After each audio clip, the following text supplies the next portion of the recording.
ሰላም የዚህ ዩቲዩብ ቻናል ቤተሰቦች እንደምን አላችሁ? ነገ ቡድናችን አርሰናል ከአስቶን ቪላ ጋር በ9 ሰዓት ተኩል ወሳኝ የ14ኛ ሳምንት ጌም አለበት። በሊጉ በአንደኛና በሶስተኛ ደረጃ ላይ የሚገኙ ሁለት ቡድኖች የሚያደርጉት ጨዋታ እንደመሆኑ ተጠባቂ ነው። ከዚህ ቀደምም ከቪላ ጋር መጥፎ የሚባል ሪካርድ ነበር ያለን። ያለፉትን አመታት ላይ ዋንጫ በተፎካከርንባቸው አመታት ቪላ በጣም የሚያስቸግረን ሚኬል አርቴታን ከሚፈትኑት ቡድኖቹ አንዱ ነው። ይሄንን መቀየር መቻል አለብን። አምናም በሜዳችን አቻ ወጥተናል። በእነሱ ሜዳ 2-0 ማሸነፍ ችለን ነበረ። ሆኖም ግን ዘንድሮ ምንም አይነት ምህረት የለሽ መሆን አለብን። ይህን ጨዋታ ካሁን ከቀሩን የመጀመሪያው ዙር ላይ ያሉ ከባድ ጨዋታዎች የመጨረሻው እና ዋነኛው ብዬ የማስበው ይሄ የቪላ ፓርክ ጨዋታ ነው። ሁለት ጥሩ ፎርም ላይ ያሉ ቡድኖች የሚያረጉት ጨዋታ እንደመሆኑ መጠን ጥሩ ፉክክር እናያለን። ምናልባት ሰዓቱ ምሳ ሰዓት ላይ መሆኑ ድካም ይኖራል። ከሮቡ ጨዋታ ሮብ ማታ 4 ሰዓት ሁለቱም ቡድኖች ተጫውተው ከዛ ድካማቸው ሳያገግሙ የሚካሄድ ጨዋታ እንደመሆኑ መጠን ትንሽ ድካም እንዲሁም መዛለዎች ሊኖሩት ይችላሉ። ሆኖም ግን እኛ ቡድን የዋንጫ ቡድን ነው። በበቂ መልኩ ሚኬል አርቴታ የተወሰኑ ተጫዋቾችን ሮቴት አድርጎ ነበረ በብሬንትፎርዱ ጨዋታ እና እነዛ ሮቴት የተደረጉ ተጫዋቾች አሁን ወደ አሰላለፍ ተመልሰው ሳካም በቋሚነት የሚጀምርበት ቲምበርም የሞስኬራ መጎዳት ተከትሎ በመሃል ላይ ቤን ዋይትም አሪፍ አማራጭ ይሰጠናል። አሁን በባለፈው በብሬንትፎርዱ ባሳየው ፐርፎርማንስ የሚቀጥል ከሆነ ቲምበርን በመሃል ተከላካይነት ከሂንካፔ ጋር አጣምረን ዋይትን በቀኝ ያለፉትን በ22-23 ሲዝን ላይ ያን ድንቅ የአርሰናል የቀኝ አክሲስን መመለስ እንችላለን ብዬ አስባለሁ። በጣም ይሄ ወሳኝ ጌም ነው። ይህንን ጨዋታ ማሸነፍ መቻል ለቡድናችን ነጥቡን 36 በማድረስ ከሲቲ እስኪጫወት ድረስ በ8 ነጥብ መራቅ እንችላለን ብዬ አስባለሁ። ይህን ጨዋታ ማሸነፍ መቻል አለብን። እዚህ ጌም አስቀድመው ሚኬል አርቴታ መግለጫ ሰጥቷል። በመግለጫውም የተወሰኑ ነጥቦችን አንስቷል። ያው ከሚኬል አርቴታ ስለ ተጫዋቾች ጉዳቱ መረጃ አገኛለሁ ማለት ዘበት ነው።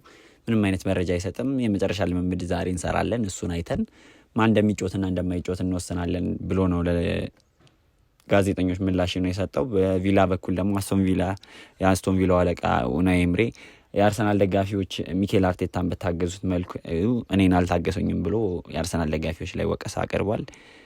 ምን ትላላችሁ? የአርሰናል ደጋፊዎች ኡናይ ኤምሬን መታገስ ነበረብን ብላችሁ ታስባላችሁ ወይስ ኡናይ ኤምሬን ማባረራችን ልክ ውሳኔ ነው ብላችሁ ታስባላችሁ? ቪላ ያለፉትን 5 ጨዋታዎች አድርጎ አልተሸነፈም። ጥሩ ፎርም ላይ የሚገኝ ቲም ነው። ባለፈው የመጨረሻ ጊዜ የተሸነፈው በሊቨርፑል በአንፊልድ ላይ ነበረ። የእኛም ቡድን አርሰናል 18 ተከታታይ ጨዋታ በሁሉም ውድድር ያለመሸነፍ ጉዞ ላይ ነው የሚገኘውና ይህንን ጉዞ ለማስቀጠል ነው ነገ ወደ ሜዳ የሚገባው። የነገው ጨዋታ ወሳኝ ጌም ነው። የነገውን ጨዋታ ማሸነፍ ማለት ዘርፈ ብዙ ጠቀሜታ አለው ለቡድናችን ሜንታሊቲ እንዲሁም ለዊኒንግ ስፒሪታችንን ለማስቀጠል በጣም ወሳኝ ጌም ነው። በጣም ፈታኝ ቀላል የማይባል ተጋጣሚ ታስታውሳላችሁ።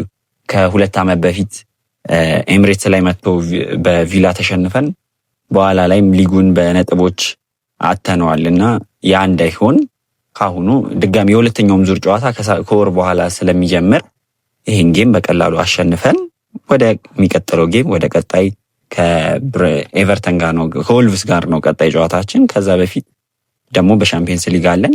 በቀላሉ ይህን ጌም እስከ መጨረሻው ጥግ ተፋልመን አሸንፈን መውጣት መቻል አለብን ብዬ አስባለሁ። ቪላ በ27 ነጥብ 3ኛ ደረጃ ላይ የተቀመጠ ቲም ነው። ባለፈው በሊጉ እንደተጀመረ አካባቢ ላይ በርካታ ጨዋታዎችን ማሸነፍ አልቻሉም ነበረ። ሆኖም ግን ወደ ማሸነፍ መንገድ መጡ። ይኸው እንደምታዩት አሁን በሊጉ በ27 ነጥብ 3ኛ ደረጃ ላይ መቀመጥ ችለዋል። አሪፍ ቲም ነው። በጣም ብዙ ከዋክብት ያሉበት ቲም ነው። ኦሌ ዋትኪንስ አሁን ጎል ማስቆጠር ጀምረዋል።